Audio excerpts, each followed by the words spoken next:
Salutations and fist bumps, folks. Welcome back to The Grid, and it's about to get crazy. The trailer opens with Loki's face, which quickly turns into a hallway scene, which looks like the same hallway on the way to see the Timekeeper. Loki is then speaking to someone through the cuts, which is presumably Mobius, but it could be Sylvie as well. And when he says, "What I'm about to tell you is going to be hard to believe," that again possibly means for me that he has to tell this story multiple times over and over and over again, possibly to different versions of Morbius or Sylvie, or both of them, which made me ask a question, and I'm going to pose it to you. How many times do you believe that he has time slipped through the TVA from this point inside of the trailer? During the Marvel Studios logo spot, we are then taken through the same tunnel that we saw in episode 6 of season 1 of Loki, when we were introduced to the multiverse for the first time inside of this series. Loki is then standing inside of a time theater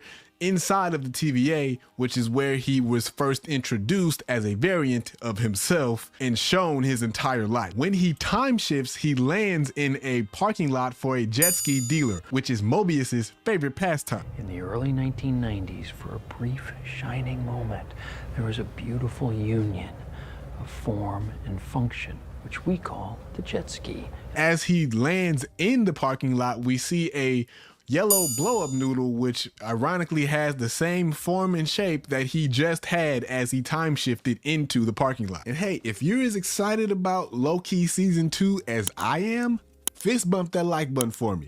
I'd appreciate it. Which seems like a clever way to explain that he is going to be doing this a lot, because those blow-up noodles actually never stop moving as long as you have them on. And when I saw this also raised the question for me, is Mobius coming from this particular space inside of the timeline where jet skis are prevalent? Is everyone around this timeline just on an island somewhere? Is the only form of transportation just jet skis? A lot of questions are coming up at this point. Is this a place where Mobius actually worked?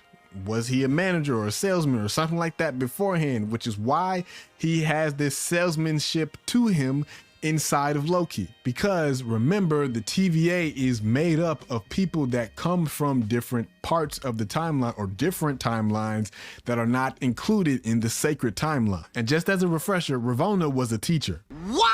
The banner that we see going into the fair has medieval times-esque crests stamped all over them. However, everyone is dressed inside of 1920s to 1930s attire. And as the camera pans up, we see flags of Earth's nation. These two conflicting things tell us that this space that we are currently in right now possibly has suffered its own time slip, or it has suffered an incursion at this point, because the buildings that are placed inside of this area are made up of different types of structures that can be found all over the world. To the left, there's a building that resembles the architecture of Taiwan. The Ferris wheel reminds me of the Eiffel Tower, and the buildings with the golden domes reminded me of the Taj Mahal. We then see the premiere event for Zaniac, which is shot in an old school monster movie type of feel. And I'm saying this given the era that Mobius and Loki are dressed in. It seems like it's a 1920s, 1930s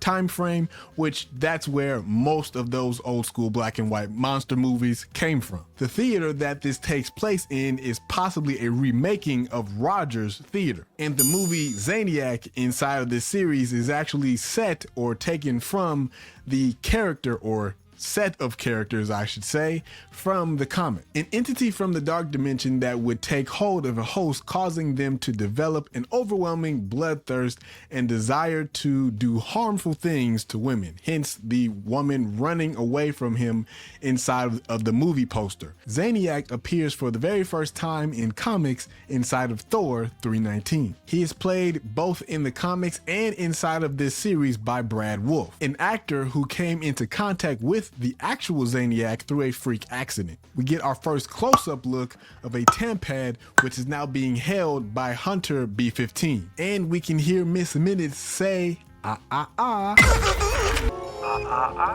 You didn't say the magic word.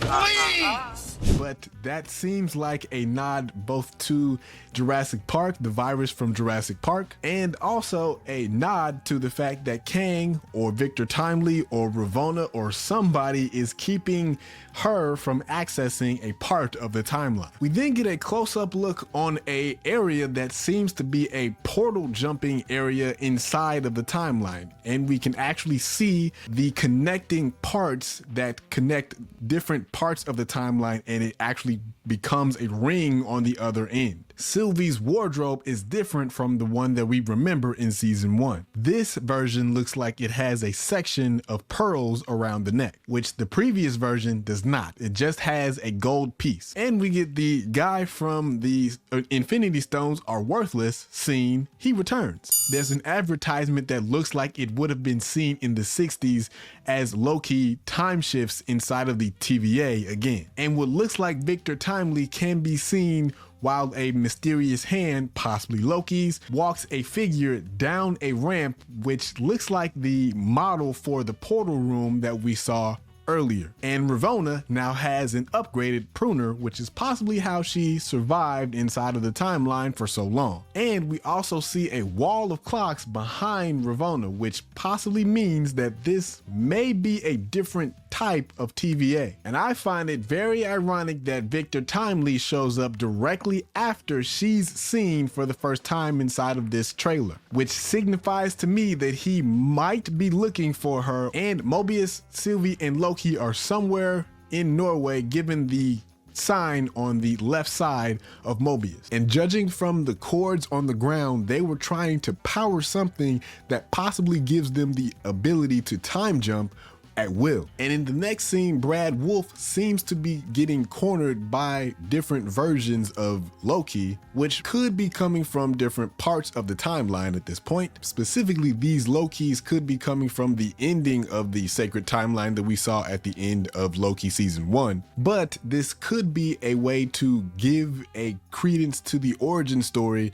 of Zaniac. We see an old school patch panel, which then sends Loki and Sylvie into a tailspin, and the hand hitting the button is actually Ki Hu Kwan. Victor Timely can be seen in the same room as Ravonna from earlier in the trailer. So again, it is presumed that he is looking or has found her inside of the timeline and basically has now started a life with her, possibly inside of the timeline that they are currently in. Similar to the way that Cap started his own life with Peggy inside of a different timeline in the multiverse. We then get a group image of everyone, and it seems like whatever they are looking at is the first time this entire group, minus Loki, has actually seen it, which this scene could be him introducing them to this version of the multiverse that he's now experiencing, and what he's explaining at the beginning of the trailer is now also what he's explaining at the end, or this is taken from the same scene at the same time of him explaining this over and over again to